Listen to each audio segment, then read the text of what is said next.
Passivity, again, is that unwillingness or that inability to own what happens to us. To own what happens to us. Or as Henry Cloud says, ownership means this: everything that has happened to me, I have either created or allowed.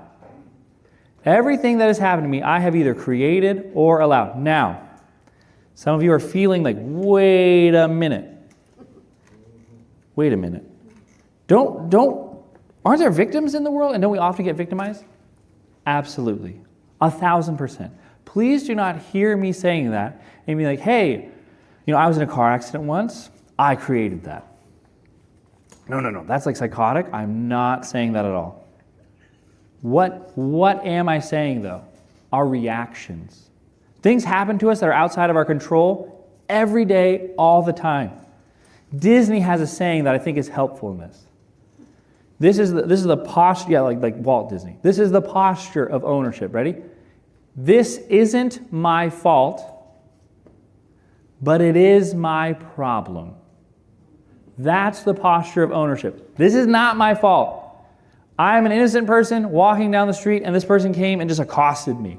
Not my fault, but it is my problem. Here's another way to say that. We regularly get victimized. People do things to us that we don't deserve, or they don't give us things we do deserve. We regularly get victimized. That does not mean, though, that we take the identities of being a victim. Do you hear the difference? I want to be really careful before we move forward. Things happen to us all the time that are not our fault. But a victim mindset just goes into passivity in that. Oh, this keeps happening to me. And we start telling ourselves a story. And the message quickly becomes, I can't. And again, what happens then when we've got some Bible under our belt? We can dangerously wrap God's will on that. God, why do you keep doing this to me? God, I can't do anything about this. Oh, okay, I guess I need to be content. But ownership says my reactions and everything that's happening, I either create or I allow. Let's go back to some of our situations there. That tough conversation with a friend. You did not create the words that came out of their mouth. When they said that hurtful thing, that's on them. But now that hurtful thing has come into your orbit, you have two options. I can allow myself to live in the situation and go, this is really hurtful, and I guess when hurtful things happen to me, I just absorb the pain and keep moving forward. Or as I had one mentor say, whenever you have a really hard feeling, put it in a box and just close that box tight and push it down deep in your heart. I really had an adult human say that to me.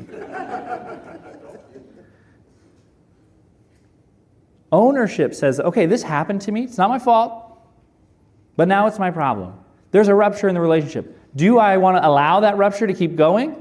Or do I want to create something else here? And this is the thing. As I was reading and preparing this week, I was like, man, let's look at some sermons on ownership. What are other things other pastors have said about ownership? I couldn't find anything. Maybe you can Google it and find things.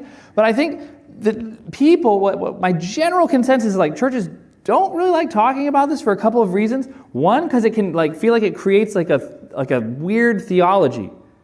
Wait a minute. Isn't God in control? If we take ownership, won't that somehow make us the center? What I want you to see from Jonah's prayer is that this is one of the great paradoxes in life. The opposite is true. Beware a passivity that disguises itself as faith. When we are passive, we make ourselves the center of everything, and we are unable to even see that that's